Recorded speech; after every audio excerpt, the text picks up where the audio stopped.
اور اگر رمضان کا مہینہ تو پورا معافی کا مہینہ ہے کہ دوزخ کے دروازے بند ہو جاتے ہیں، جنت کے دروازے کھول دیے جاتے ہیں، شیطان قید. آپ دیکھتے نہیں نمازی کیوں بڑھ جاتے ہیں رمضان شریف میں؟ کہ وہ نامراد قید ہو جاتے. تو کسی کو زنجیروں میں باندھا ہو وہ چل تو نہیں سکتا، چھوڑ دو زنجیریں تو چل پڑے گا. تو اللہ تعالی ہم سب کی حفاظت فرمائے. کوئی دعویٰ نہ کرے، لیکن جو تھوڑا سا غفلت میں ہوتا ہے تو ایمان کمزور ہوتا ہے، انہوں تو شیطان بن کے جامع نہیں دینے. جمعے جاواں گے، جمعے کئی جمعہ بھی نہیں پڑھتے، عید تے جاواں گے کوئی عید بھی نہیں پڑھتے. یہیں یہ ایک نگینہ سینما کے مالک نے بیان کروایا تھا اور اس نے بعد میں اس سینما کو گرا دیا. آج کل وہ کینیڈا میں ہوتا ہے. تو وہ سینمے کا جو تھا نا مینیجر، وہ میرے پاس آیا، کہا مولانا آج میں پہلی نماز پڑھی ہے. وہاں ہم نے مغرب کی نماز پڑھی، اس کے بعد بیان ہوا. بیان کے بعد وہ اتنا ہنگامہ ہوا کہ رش بہت تھا تو وہاں نماز پڑھی نہیں جا سکے. ہم نے کہنے لگا میں چل رہا تھا میرے ساتھ ساتھ، مولانا آج میں پہلی نماز پڑھی. میں نے کہا کیا مطلب؟ کہا جی یہی کہ آج زندگی دی پہلی نماز پڑھی. ہوگا راؤنڈ اباؤٹ 40-45 سال کا. میں کہا پہلی نماز؟ ہاں جی پہلی نماز. جمعہ پڑھے؟ نہیں کدی نہیں. عید؟ نہیں کدی نہیں. آج پہلی نماز تواڈے پیچھے پڑھی ہے. شیطان جب قید ہوتا ہے تو زنجیریں کھل جاتی ہیں تو نمازی بڑھنا شروع ہو جاتے ہیں. اس کے بعد جو گھٹتے ہیں نا تو شیطان کی وجہ سے نہیں، اپنی عادت اور سستی کی وجہ سے. پہلے 2-3 دن بڑا جوش ہوتا ہے، پھر اس کے بعد گھٹتے ادھے کو پھر نکل جاندے ہیں، ادھے رہ جاندے ہیں. تو تراویح میں بھی پہلے پوری مسجد بھرے گی، پھر ایک صف جائے گی، پھر دوسری جائے گی، پھر تیسری جائے گی. تو بھائیو یہ رمضان آ رہا ہے، دیکھو میں ہاتھ جوڑتا ہوں، نماز 5 وقت سارا سال فرض ہے، لیکن روزے کی برکت سے کیا ہوتا ہے؟ شیطان قید ہو جاتا ہے تو وہ سارے بھاگے آ رہے ہوتے ہیں. اللہ سے مانگ لو اس رمضان میں کہ یا اللہ ایسی توفیق دے کہ موت تک نماز نہ چھوٹ. رمضان میں بہت سے لوگ رشوت لینا چھوڑ دیتے ہیں کہ نہیں جی ہن رمضان شریف آ گیا. رمضان شریف بھی تو آیا ہے لیکن اصل میں شیطان قید ہوا ہے تو اب کہہ رہے نہیں ہن رشوت نہیں لینی، مہینے بعد لواں گے. ڈنڈی مارنے والا کہتا ہے نہیں صحیح تولنا ہے، پھر رمضان تو بعد کٹھی کسر کر لواں گے. وہ کیا وجہ ہے پیچھے؟ ایک تو رمضان کی برکات ہیں اور ایک شیطان کا قید ہونا ہے، اور ایک جنت کے دروازوں کا کھل جانا، دوزخ کے دروازوں کا بند ہونا، اللہ کے عرش کا پہلے آسمان پہ مستقل ڈیرا ڈال دینا، اور پھر اعلان کرنا ہے کوئی بخشش آنے والا ہے، کوئی معافی مانگنے والا ہے، کوئی توبہ کرنے والا ہے، کوئی جنت مانگنے والا ہے، کوئی دنیا مانگنے والا، آؤ مانگو. اور ایک فرشتہ اعلان کرتا ہے اے بھلائی کے چاہنے والے شاباش آگے بڑھ، اور دوسرا فرشتہ اعلان کرتا ہے اے برائی کے کرنے والے بس کر اور واپس آ جا، بس کر اور واپس آ جا. رمضان کا مطلب ہے جل جانا، رمضان کے لفظ کا مطلب ہے جل جانا. جلنے کا مطلب کیوں ہے اس میں؟ کہ رمضان میں اللہ سارے گناہوں سے اپنے بندوں کو پاک کر دیتا ہے اور ان کے گناہوں کو جلا دیتا ہے، جس سے وہ پاک ہو کر جو سونا آگ میں جل کے خالص ہو کے باہر آتا ہے، روزہ رکھنے والا بھوک کی آگ میں جل کے خالص ہو کے باہر آ جاتا ہے، اللہ اس کے سارے گناہ معاف فرماتا ہے. دھیان نال سنیں، سب سے اعلیٰ درجے کا مسلمان، میرے نبی کا جواب،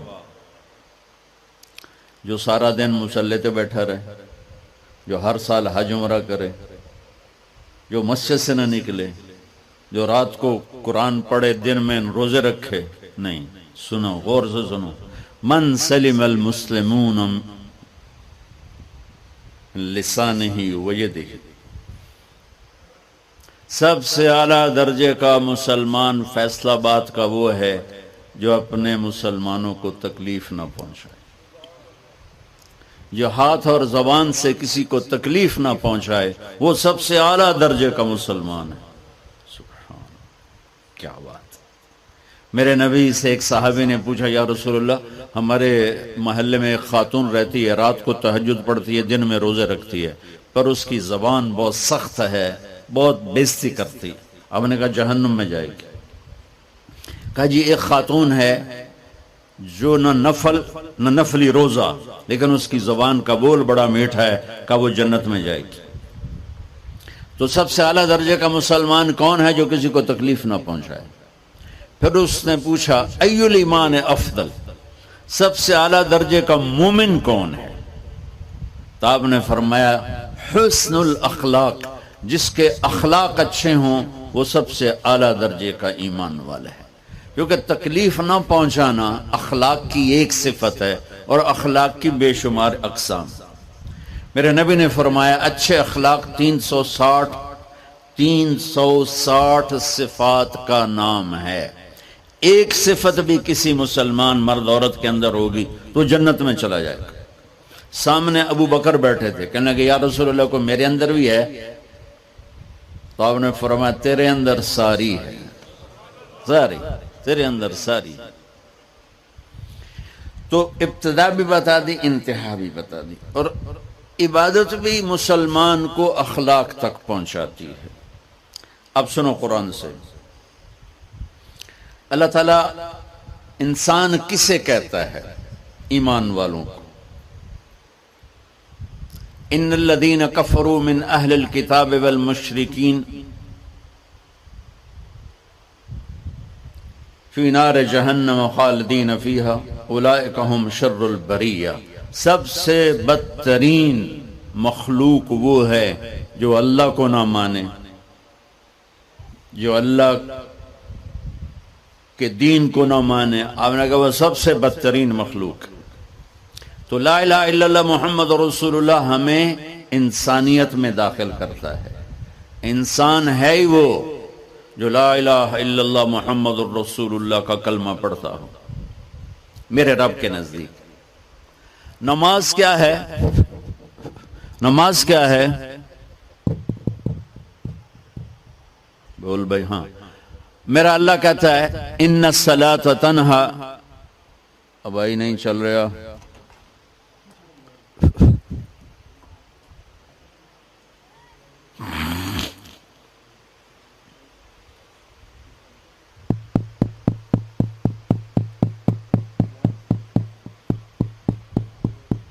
تھوڑی آواز ہے۔ نماز کیا ہے؟ ان الصلاۃ تنہا عن الفحشاء والمنکر، تم نماز پڑھو، یہ تمہیں بد اخلاقی سے بچائے گی اور یہ تمہیں گناہوں سے بچائے گی۔ تو نماز بھی انسان کو اخلاق تک لے جا رہی، فحاشی سے بچائے گی، گناہوں سے بچائے گی، اخلاق کی طرف سفر۔ روزہ آ رہا ہے، روزہ کس لیے ہے؟ کتب علیکم الصیام کما کتب علی الذین من قبلکم لعلکم تتقون، تم پر روزہ فرض کیا ہے جیسے پہلوں پہ کیا تھا تاکہ تم تقوی والے بن جاؤ۔ تقوی والے کون ہیں؟ وسارعوا الی مغفرۃ من ربکم وجنۃ عرضها السماوات والارض اعدت للمتقین، کہ میرے بندو دوڑو جنت کی طرف جو تقوی والوں کے لیے۔ متقی کون ان دن تقوی والے یا اللہ کا؟ الذین ينفقون فی السراء والضراء، کا جو میرے نام پہ سخاوت کرتے ہیں، چاہے تنگ دست ہوں چاہے پیسے والے ہوں، چاہے تھوڑا مال ہوئے چاہے زیادہ مال ہوئے، وہ میرے نام پہ خرچ کر دیں۔ الکاظمین الغیظ، جو غصے کو پی جاتے ہیں، والعافین عن الناس، اور جو لوگوں کو معاف کر دیتے ہیں، اللہ تعالیٰ کہہ رہا ہے یہ تقوی والے ہیں۔ تو روزہ بھی اخلاق پہ لے جا رہا ہے۔ فمن فرض فیہن الحج فلا رفث ولا فسوق ولا جدال، میرے رب نے کہا حج کا ارادہ کر لیا ہے تو زبان کی گندی، زبان کا گندا لہجہ اور زبان کے گندے بول سے بچو، لڑائی سے بچو، گناہوں سے بچو۔ تو حج بھی میٹھے بول پہ لا رہا ہے، لڑائی سے بچنے پہ لا رہا ہے، نافرمانی سے بچنے پہ لا رہا ہے۔ خذ من اموالہم صدقۃ تطہرہم وتزکیہم بہا وصلی علیہم، میرا رب فرما رہا ہے میرے محبوب ان سے زکوٰۃ لیں اور ان کو پاک کریں اور ان کا تزکیہ کریں، ان کو ایک اچھا انسان بنائیں۔ زکوٰۃ ہو اخلاق بنتے ہیں، روزہ ہو اخلاق بنتے ہیں، حج ہو اخلاق بنتے ہیں، نماز ہو اخلاق بنتے ہیں، کلمہ ہو انسان بنتا ہے۔ یہ اتنا زور کیوں دیا ہے اخلاق پر کہ میرے بھائیو، اچھا معاشرہ جو وجود میں آتا ہے وہ ایک دوسرے کو معاف کرنے سے وجود میں آتا ہے۔ مسجد نماز کے لیے ہے، اور نماز ایک انفرادی عمل ہے جو کر کے میں گھر چلا جاتا ہوں، دفتر چلا جاتا ہوں، پڑھوں نہ پڑھوں، نہ پڑھنے کا گناہ مجھ پر، پڑھنے کی نیکی مجھ پر۔ لیکن اگر میرے اخلاق برے ہیں، روزہ میری چیز ہے، رکھوں اجر، نہیں رکھوں پکڑ، زکوٰۃ دے دوں اجر نہ دوں پکڑ، حج کر لوں اجر نہ کروں پکڑ، صرف میری ذات سے کے گرد ہے، نماز بھی، روزہ بھی، حج بھی، زکوٰۃ بھی۔ لیکن برے اخلاق جتنا معاشرے میں میرا اثر ہے وہاں سب تباہی پھیلا دیں گے، اور اچھے اخلاق جتنا معاشرے میں میرا اثر ہے وہاں خوبصورتی کو پھیلا دیں گے۔ عبادت چھپ جاتی ہے، میں نے فجر پڑھی ہے کہ نہیں پڑھی آپ کو پتہ ہے؟ بولو، آپ نے پڑھی ہے یا نہیں پڑھی مجھے کوئی پتہ ہے نہیں ہے، لیکن یہاں بیٹھ کے اللہ نہ کرے میں فرقہ واریت کی بات کروں، آپ سب کو پتہ چلے گا کہ نہیں چلے گا کہ مولوی اگلا رہے ہیں، اور یہاں بیٹھ کے میں محبت کی بات کروں تو آپ کو پتہ چلے گا کہ نہیں چلے گا کہ یہ محمد مصطفیٰ صلی اللہ علیہ وسلم والے اخلاق بتا رہا ہے۔ تو اخلاق چھپتے نہیں، برے ہوں یا اچھے ہوں، ظاہر ہوتے ہیں۔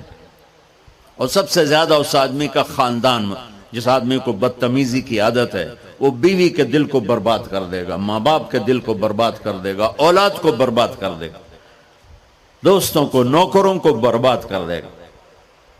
اس کے نوکر سامنے کہیں گے میاں صاحب، شیخ صاحب، سیٹھ صاحب، خان صاحب، اتھے جا کے گالی کڈھن گے۔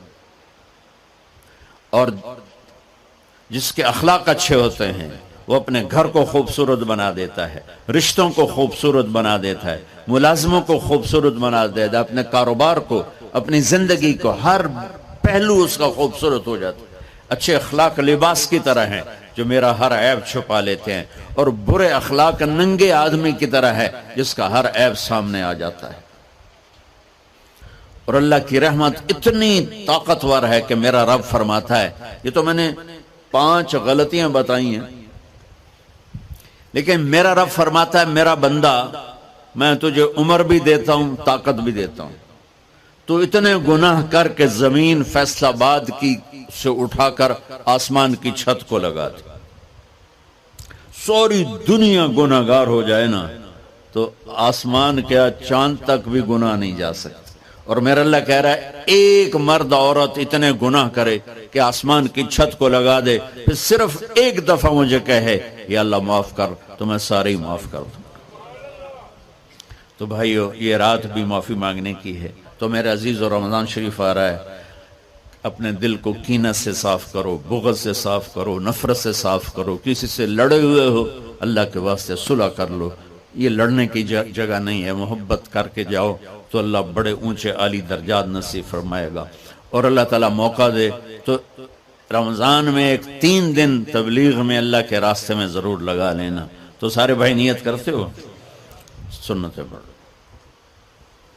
اللہ نے زکوٰۃ فرض کی ہے تو زکوٰۃ نکالو۔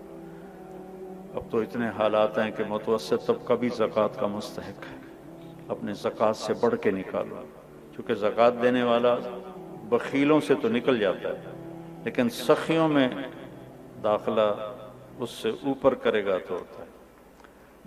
2,500 دے دیا نا 1 لاکھ میں سے تو باپ پہ بخیل کا لیبل نہیں لگے گا، لیکن سخی کا بھی نہیں لگے گا۔ اوپر 54 خرچ کر دو تو ایک سٹیپ آپ آ جائیں گے۔ سخی بن کے زندگی گزارو، لوگوں پہ خرچ کرنے کا مزہ بہت ہے، جوڑنے کے مزے سے زیادہ لگانے کا مزہ ہے۔ تو رمضان آ رہا ہے، خرچ کریں، زکوٰۃ سے بڑھ کر دیں، انتہائی ضرورت مند ہیں ہمارے لوگ۔ ابھی تو وہ جو سیلاب سے جو گھر گرے تھے ابھی تو وہ ہی نہیں بنے، کتنے ہزاروں لوگ بے گھر بیٹھے ہوئے ہیں۔